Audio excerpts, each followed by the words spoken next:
3.5 शक्तिपीठापैकी एक असलेल्या सप्तशृंगी मातेच्या चरणी वंदन करतो आणि आजच्या या मुख्यमंत्री माझी लाडकी बहीण योजनेला उपस्थित आपले लोकप्रिय उपमुख्यमंत्री देवेंद्र फडणवीस जी, आपले अन्न नागरी पुरवठा मंत्री छगन भुजबळ जी, मंत्री उद्योग उदय सामंत, सार्वजनिक बांधकाम मंत्री दादाजी भुसे, राहुल डिकले, देवयानी फरांदे, सरोजताई अहिरे, किशोर दराडे, सीमाताई हिरे, अजय बोरस्ते, हेमंत गोडसे, जलद शर्मा, अर्जुन मुंडे, संदीप कर्णिक, विक्रम देशपांडे, व्यासपीठावरील सर्व सन्माननीय मान्यवर, खूप व्यासपीठ मोठं आहे आपलं आणि समोर माझ्या सर्व लाडक्या बहिणींचा सागर या ठिकाणी पसरलेला आहे. आम्ही येताना पाहिलं की आणखी रस्त्याने लाडक्या बहिणींचा ओघ सुरू आहे. खरं म्हणजे आज या आदिशक्तीचा परस्पर पदस्पर्श लाभलेल्या या भूमीमध्ये आज हा मेळावा पार पडतोय. खरं म्हणजे या महिला भगिनी म्हणजे या आदिशक्ती माया आहे. या आपल्या बहिणी आशीर्वाद देण्यासाठी ते मोठ्या संख्येने उपस्थित आहेत. आम्ही आमचं भाग्य समजतो की आमच्या बहिणींसाठी काहीतरी आम्हाला करता आलं, हे आमचं भाग्य समजतो आणि खऱ्या अर्थाने आज जो काय आशीर्वाद द्यायला आपण या विराट सभेतून या ठिकाणी आला त्याबद्दल आपल्या सगळ्यांना मी नमस्कार करतो, आपल्याला सगळ्यांना धन्यवाद देतो, आपलं अभिनंदन करतो.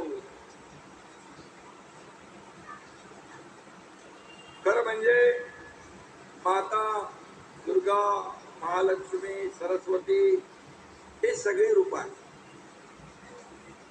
आणि आपण पुराण काळामध्ये या आदिशक्तीने अनेक अवतार घेऊन खऱ्याचं रक्षण आणि खोट्याचा नायनाट केलेला आहे. आज देखील आम्ही इथं आमच्या बहिणींसाठी काहीतरी आम्हाला करता आलं, हे आमचं भाग्य समजतो आणि खऱ्या अर्थाने आज जो काय आशीर्वाद द्यायला आपण या विराट सभेतून या ठिकाणी आला त्याबद्दल आपल्या सगळ्यांना मी नमस्कार करतो, आपल्याला सगळ्यांना धन्यवाद देतो, आपलं अभिनंदन करतो. खरं म्हणजे माता दुर्गा, महालक्ष्मी, सरस्वती हे सगळे रूप आहेत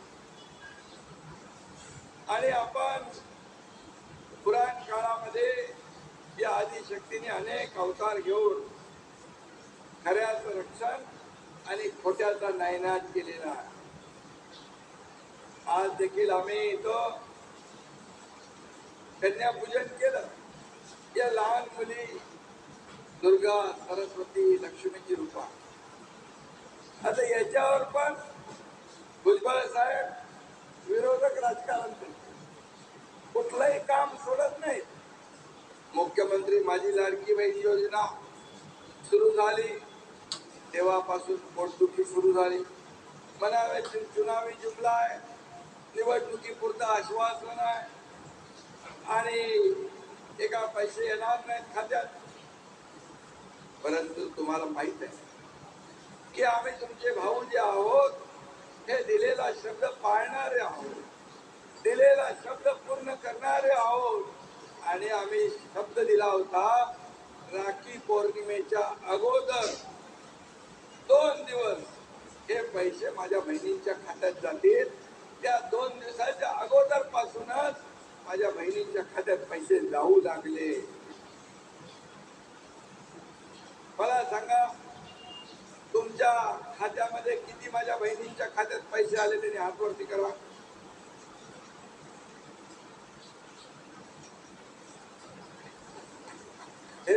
विरोधकांनी चित्र पाहावं.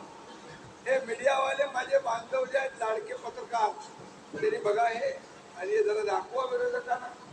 विरोधक कुठून पाहत असेल, टीव्ही मध्ये लपून बघत असेल, जपून बघत असेल, त्यांनी हे चित्र पाहावं. हे खऱ्या अर्थाने एक माझ्या बहिणींची शक्ती आहे, ही आली शक्ती आहे. आणि या योजनेला आज ज्यांच्या खात्यात पैसे आले नाही, तुम्ही काळजी करू नका. 11 लाख बहिणींचे फॉर्म भरले आणि 8 लाख बहिणींचे पात्र ठरले. मी जिल्हाधिकारी आणि सर्व अधिकाऱ्यांचं मनापासून अभिनंदन करतो. आणि जे 3 लाख उरले ते जिल्हाधिकारी म्हणाले येत्या आठवडाभरात त्यांची पात्रता होऊन जाईल, म्हणजे त्यांच्याही खात्यात पैसे जमा होतील. मला वाटतं नाशिकने देखील रेकॉर्ड केला. 11 लाख बहिणींचे फॉर्म भरले आणि 8 लाख बहिणी पात्र ठरल्या. 3 लाख बहिणींची आता पात्रता होईल. आणि म्हणून आज विरोधकांच्या पोटात दुखलंय. त्या योजनेचा खोटा प्रचार सुरू आहे, पण आज तुम्ही त्यांना चोख उत्तर इथं एवढी गर्दी करून दिलेलं आहे. विरोधकांचे तोंडात खऱ्या अर्थाने त्यांचे दात खिशात घालण्याचं काम आपण केलंय. खरं म्हणजे 1,40,00,000 माझ्या बहिणींनी फॉर्म भरले. त्याच वेळेस विरोधकांचे चेहरे काळे ठिक्कर झाले. कारण बुरी नजर वाले तेरा मुंह काला म्हणतात, तसं काळं तोंड तुम्ही केलं. कारण तुम्ही त्यांच्या दिशाभूल करणाऱ्या वक्तव्यावर लक्ष दिले नाही. सरकारवर विश्वास ठेवला तुम्ही आणि फॉर्म भरले. आणि आपल्याला मी सांगतो, या बहिणींच्या खात्यात पैसे आले नाहीत, 31 ऑगस्ट पर्यंत फॉर्म भरले नाहीत, पात्र नाही झालं, सप्टेंबर मध्ये तुमचे फॉर्म भरले तरी सुद्धा जुलै, ऑगस्ट, सप्टेंबरचे 3 महिन्याचे पैसे तुमच्या खात्यात जमा होणार म्हणजे होणार.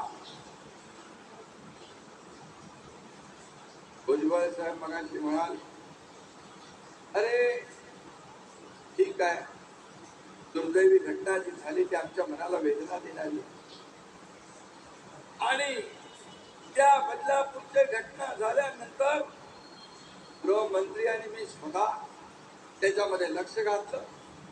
त्यानं आरोपीला अरेस्ट झाली, त्याच्यावर कडक कायदे लावले, कलम लावली आणि त्याला जेल बंद केला. केस फास्ट ट्रॅक मध्ये चालेल, केसला सरकार विशेष वकील मिळेल आणि त्याला फाशीची सजा देण्याची मागणी आमचं सरकार कोर्टाकडे करणार. आम्ही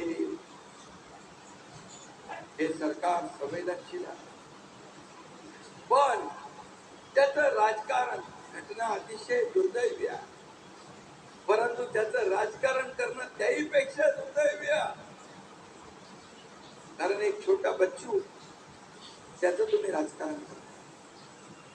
हे पुरोगामी महाराष्ट्र मतांसाठी, सत्तेसाठी एवढ्या खालच्या पातळीवर आपण जाऊन प्रचार करताय. खरोखर आपण संवेदनशील असाल तर अशा दुर्दैवी घटनांचं राजकारण ताबडतोब बंद करायला पाहिजे. महाराष्ट्र बंद काय करता, हे राजकारण बंद करा. आज कोर्टाने देखील यांच्या बंदला इलिगल बंद म्हणून काहीतरी निर्णय दिलेला. कोर्टाने म्हटलेला आहे अशा प्रकारचा बंदला परवानगी देता येणार नाही. ही देखील कोर्टाने तुम्हाला हाणलेली चपराक आहे. मागे पण एकदा असंच कोर्टाने दंड लावला होता, त्यातून तरी सुधारा. आणि म्हणून मी एवढं सांगतो, या दुर्दैवी घटनेचं राजकारण माझ्या बहिणी कधी खपवून घेणार नाही, हा विश्वास आम्हाला. आणि म्हणून महाराष्ट्रामध्ये गोंधळ निर्माण करायचा, अराजक करायचं, सत्तेला आपापलेले जे आहेत ते बंदच्या निमित्ताने कायदा सुव्यवस्था बिघडवण्याचं काम करायचं. आणि म्हणूनच हे जे काय कृत्य आहे हे कुठल्याही परिस्थितीमध्ये महाराष्ट्र टिकून घेणार नाही, या सर्वसामान्य जनता भरत दिलं. आणि म्हणून लोकांना भेटी धरू नका. अरे जे आम्ही चांगलं केलंय त्या चांगल्याचं स्वागत करू नका, पण त्याची बदनामी करू नका. माझ्या बहिला भगिनींना कोणी सांगतं विकत घेताय का, तुम्ही भीक देताय का, तुम्ही लाच देताय का? अरे 3,000 रुपये हे आमच्या बहिणींच्या खात्यामध्ये आम्ही टाकले, एवढी पोटदुखी का? कुणी याच्यामध्ये खोडा घालायचा प्रयत्न करतोय.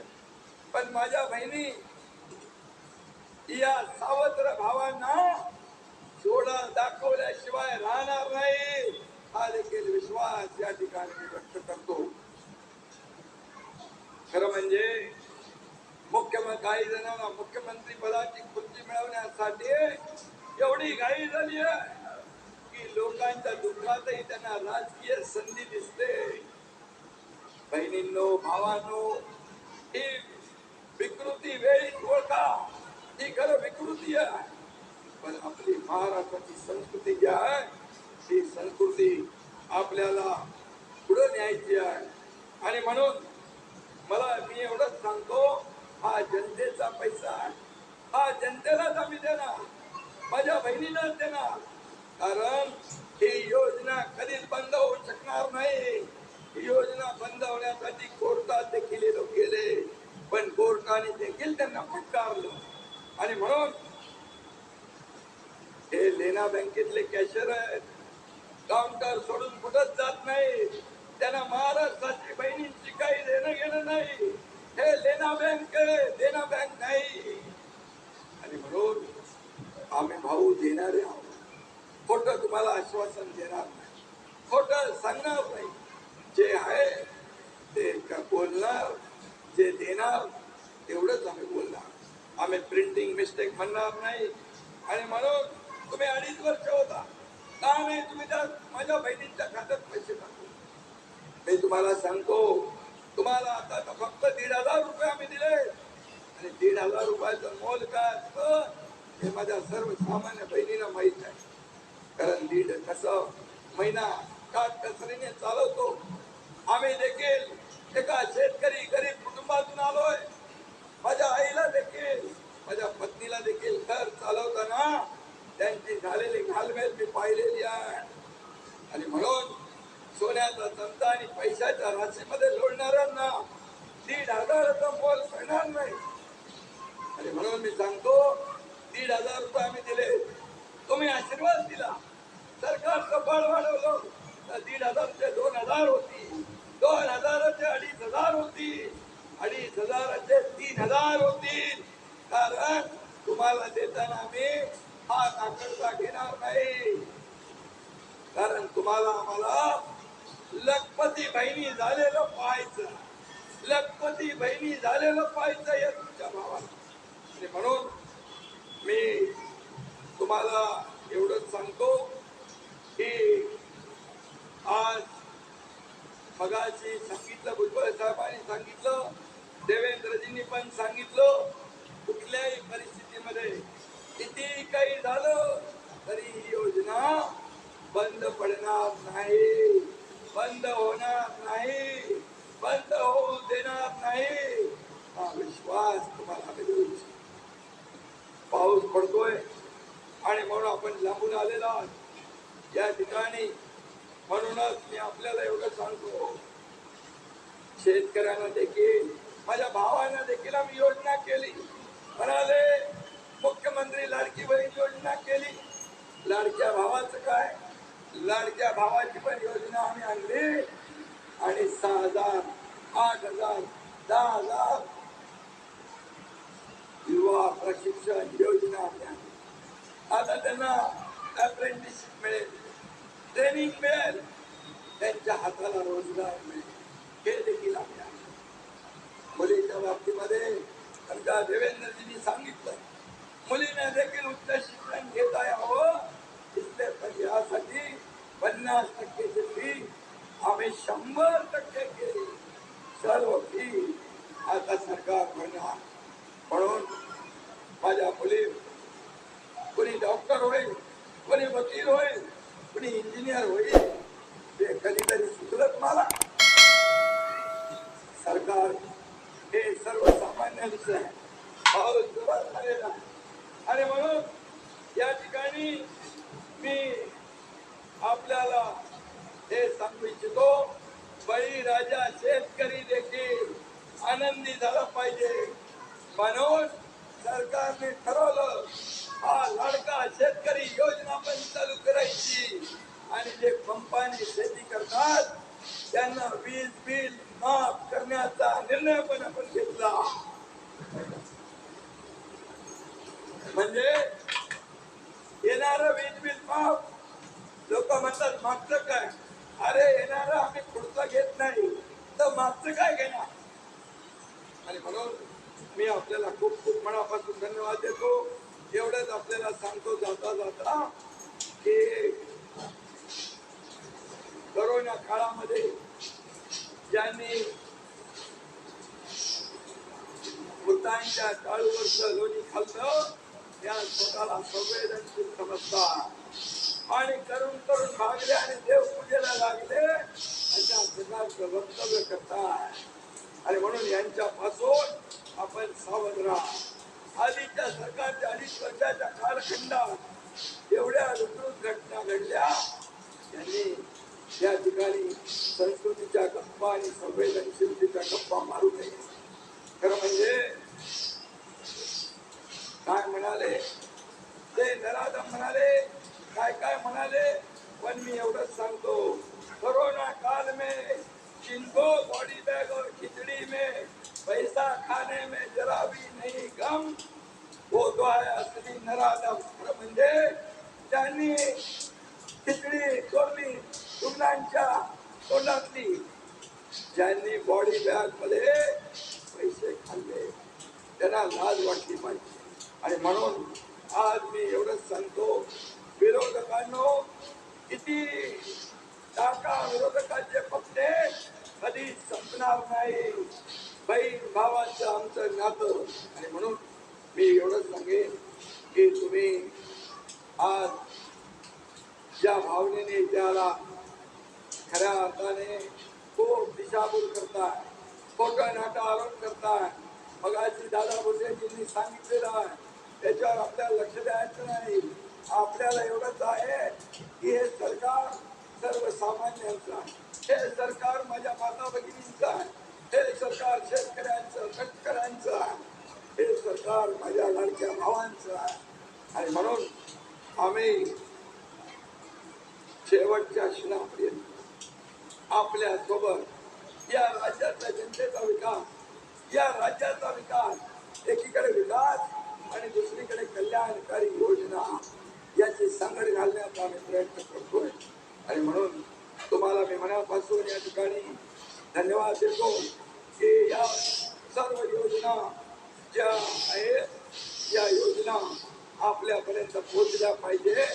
यासाठी ज्या अधिकाऱ्यांनी मेहनत घेतली या सगळ्यांचं मनापासून मी अभिनंदन करतो.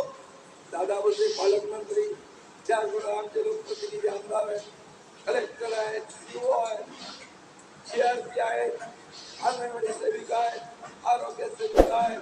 या सगळ्यांनी ज्यांनी मेहनत घेतली 11 लाख नोंदणी करण्यासाठी, त्या सगळ्यांना मनापासून धन्यवाद, मनापासून आपले आभार. जय हिंद, जय महाराष्ट्र.